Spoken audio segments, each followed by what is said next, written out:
How important is it for Texas to classify these cartels, or for the country to classify these cartels as a foreign terrorist organizations? Yes, Absolutely. I support this 100%. I wrote about it in a book, Agent Under Fire, and I have a chapter on that. I know how to do it.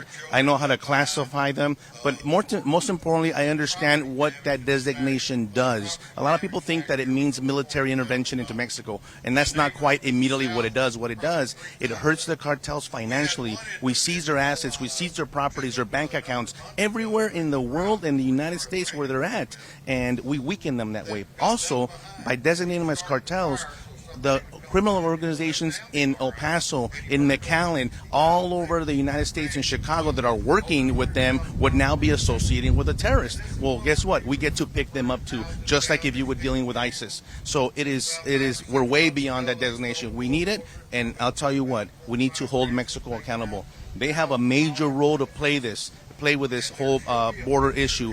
Mexico's not doing their part. They're not being a good neighbor, and we must hold them accountable. I like to look at sanctions. I like to look at tariffs. I like to look at have a conversation, not the ones that the incumbent had or Veronica Escobar had with President of Mexico. I have a conversation to have with them where I put Americans first and our interests first. We need to protect our children, and the child trafficking and the human trafficking. I know you guys talk about that. I've worked these cases. I've rescued many children from these horrific conditions, and so I've had about enough. And the designation of these cartels weakens them. Let's take them out, and guess what? You're also taking out China, because they need to be held accountable too.